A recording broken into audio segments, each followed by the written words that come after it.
నమస్తే.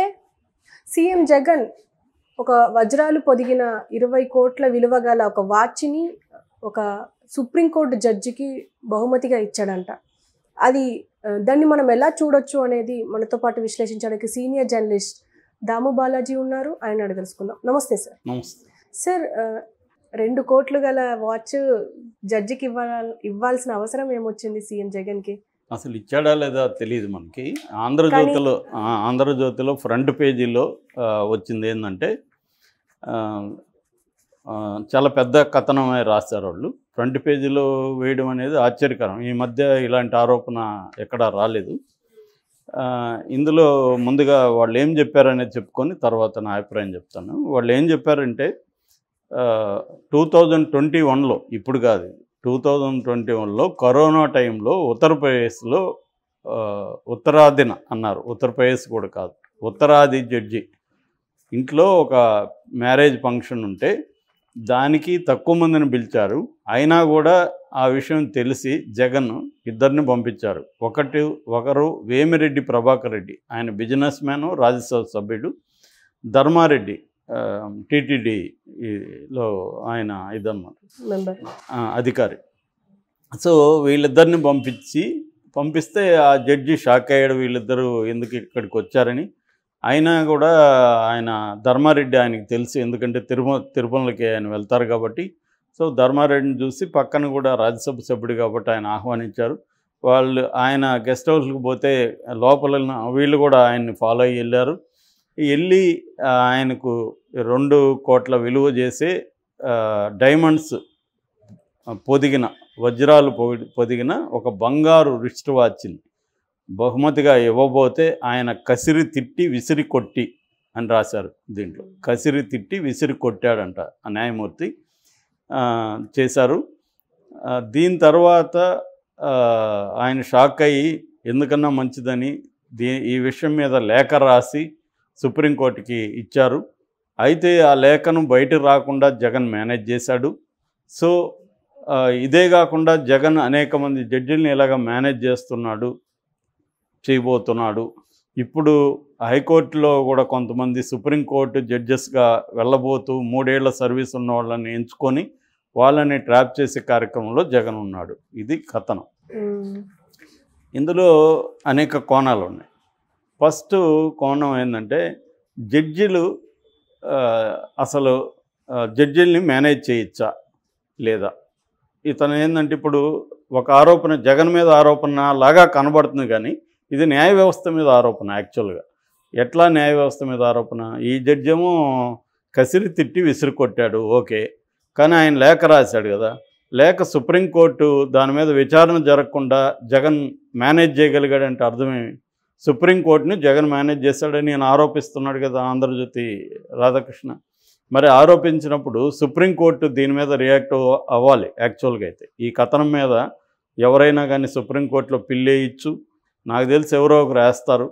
అది తెలిసే, ఈయనకు కూడా తెలిసే ఉంటుంది కదా. మరి ఈయన దగ్గర ఏం ఆధారం ఉంది? ఒకటి, ఈ కథనంలో కొన్ని విచిత్రంగా కొన్ని కనబడుతుంది. ఏంటంటే కరోనా టైంలో పిలవకుండా ఎవరైనా ఎక్కడికి ఎలా వెళ్తారు?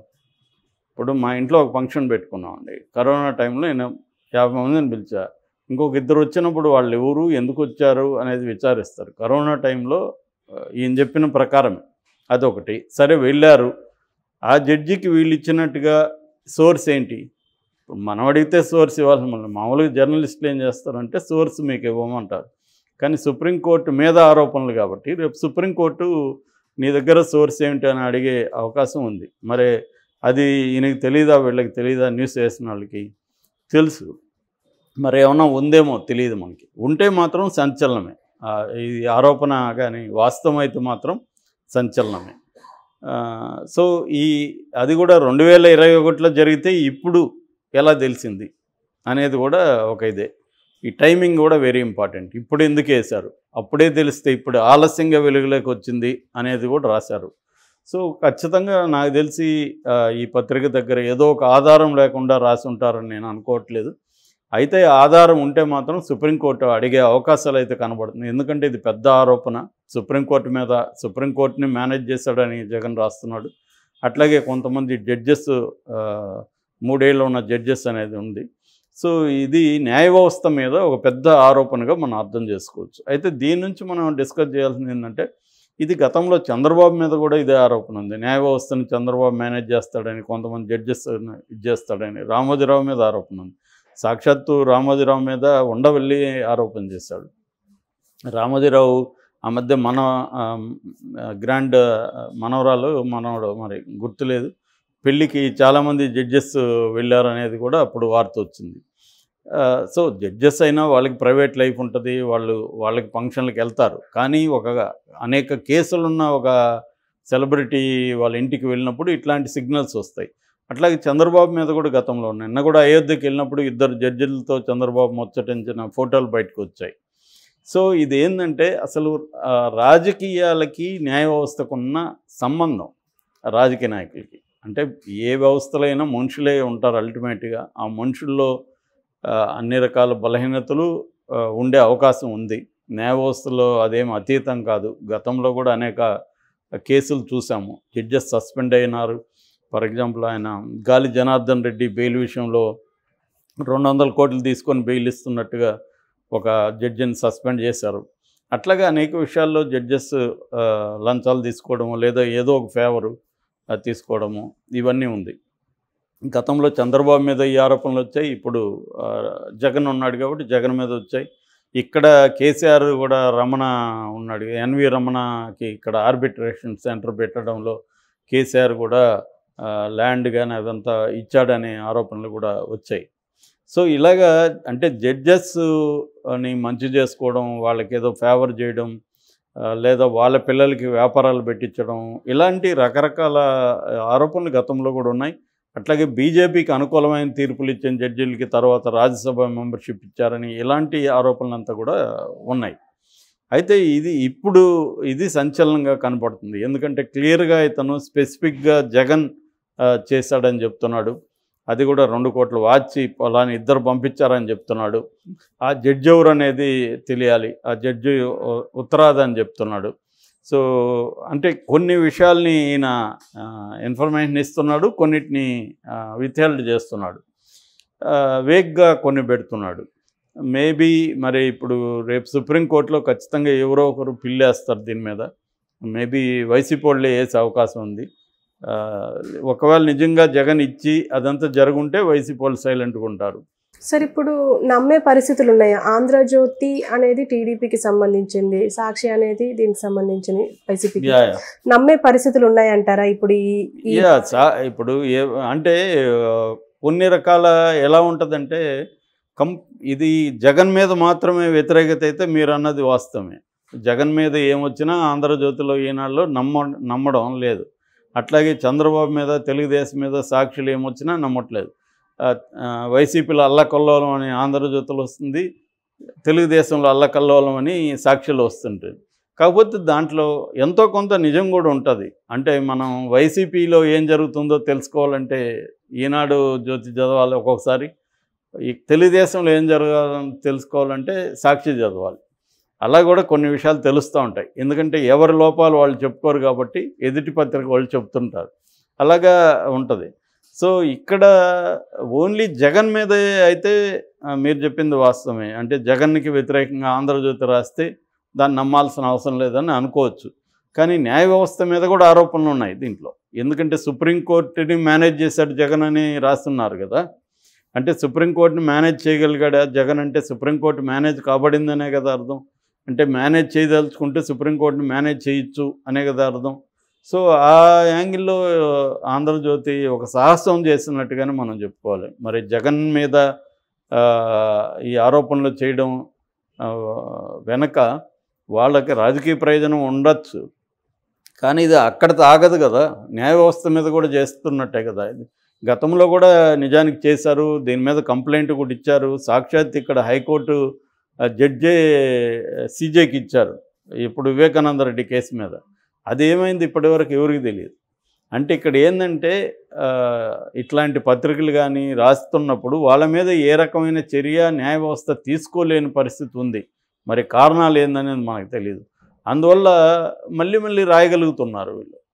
నిజానికి ఆరోపణలు చేస్తున్నప్పుడు ఒక న్యాయ వ్యవస్థ సుప్రీంకోర్టు మీదే ఆరోపణలు చేస్తున్నప్పుడు బలమైన ఆధారాలు లేకుండా ఏ మీడియా కూడా చేయడానికి లేదు. ఎందుకంటే ఆరోపణ అనేది చేస్తే మొత్తం న్యాయ వ్యవస్థ మీద నమ్మకం పోయే అవకాశం ఉంది. మేనేజ్ చేసుకోవచ్చు అని అందరూ అనుకున్నప్పుడు ఇంకా శిక్షలు ఎందుకు, ఇంకా కోర్టు ట్రయల్స్ ఎందుకు, అంతా డబ్బులు ఇస్తే పనులు అయ్యేటప్పుడు, డబ్బు ఇన్ఫ్లుయెన్స్ పనిచేసేటప్పుడు అసలే లేదంటే అనేక విషయాల్లో ఉంది. కానీ లేకుండా కూడా పనిచేసే న్యాయమూర్తులు, న్యాయవాదులు కొంతమంది ఉన్నారు కాబట్టి కనీసం ఆ మేరకి మనకు అప్పుడప్పుడు న్యాయం జరుగుతుంది.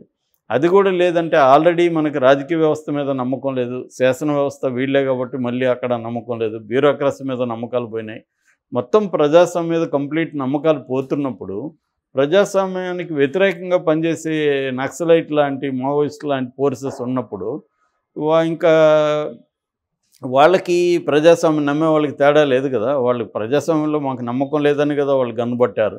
ఈ ప్రజాస్వామ్యం అనేది బూటకము, ఈ ప్రజాస్వామ్యంలో ఏమీ జరగదు, ప్రజలకు మంచి జరగదు, ఇదంతా కూడా బూటకము అనేది మావోయిస్టులు చెబుతారు. అది మరి అదే నిజమవుతుంది కదా ఇలాంటివి వింటున్నప్పుడు. అంటే జగన్ చేస్తున్నాడంటే అర్థం ఇంకొకటి చేయట్లేదని కాదు కదా. ఎవరు అందరూ చేస్తున్నారు, కొన్ని బయటకు వస్తాయి, కొన్ని బయటికి రాలేదని మనం దీని నుంచి డిరైవ్ అవ్వచ్చు. ఎందుకంటే చంద్రబాబు చేస్తున్నాడని ఎప్పటి నుంచో చెప్తున్నారు, జగన్ చేస్తున్నాడని ఇప్పుడు చెప్తున్నారు. అంటే అధికారంలో ఎవరుంటే వాళ్ళు ఏ వ్యవస్థనైనా మేనేజ్ చేయగలరు అనేది బాటమ్ లైన్ ఇక్కడ. సో ఇది ఇంపార్టెంట్ లెసన్గా మనం అర్థం చేసుకోవచ్చు. అధికారంలో ఉంటే ఏ వ్యవస్థ కూడా కరప్షన్కి అతీతం కాదు.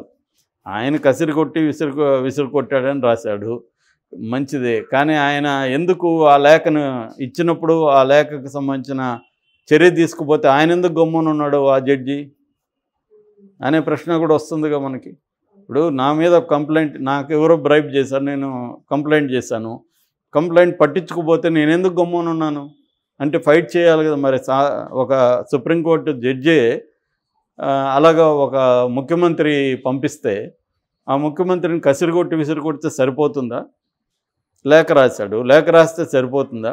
లేఖ పనిచేయనప్పుడు దాన్ని చర్య తీసుకున్నప్పుడు అతను ఎందుకు సైలెంట్గా ఉన్నాడు అనేది కూడా ప్రశ్నే కదా ఇక్కడ. మరి అలాంటి సైలెంట్గా ఉన్నప్పుడు ఆయన ఎలాంటి తీర్పులు ఇస్తాడు జనాలకి అన్న ప్రశ్న కూడా దీంట్లో వస్తుంది కదా. సో ఇదంతా అనేక ప్రశ్నల్ని, సందేహాల్ని రేకెత్తించే విధంగా ఈ స్టోరీ ఉంది. అయితే ఈ స్టోరీ రావడం మంచిదే నిజానికి. ఎందుకంటే ఈ ప్రశ్నలు రేకెత్తించడం అనేది జర్నలిజం చేయాల్సిన పని. కాకపోతే ఇందులో నిజముందా లేకపోతే ఇదంతా వంటకమా అనే డౌట్ కూడా ఉంది మనకి ఇప్పుడు. కానీ వంటకం అయితే అంత సాహసం ఎలా చేస్తున్నారు వీళ్ళు అంటే దానికి కూడా ఆన్సర్ ఏంటంటే గతంలో చేసినప్పుడు వీళ్ళ మీద ఏం చర్యలు తీసుకోలేదుగా. మీడియా మీద వైసీపీ వాళ్ళు విపరీతంగా న్యాయ వ్యవస్థ మీద దాడి చేశారు. ఆ తర్వాత తెలుగుదేశం వాళ్ళు న్యాయ వ్యవస్థ మీద అనేక మంది దాడి చేశారు. వాళ్ళ మీద చర్యలు తీసుకోమని సాక్షాత్తు రాష్ట్రపతి లెటర్ రాసింది. అయినా ఏం తీసుకున్నారనేది ఇప్పటివరకు ఏమీ లేదు. ఎవరికి శిక్షలు పడ్డాయి? ఏమీ లేదు. కాబట్టి అంటే న్యాయ వ్యవస్థ కూడా చాలా విషయాల్లో నిర్వీర్యంగా చూస్తూ ఉన్నట్టుగా మనకు అర్థం చేసుకోవాలి దీనిలో నుంచి.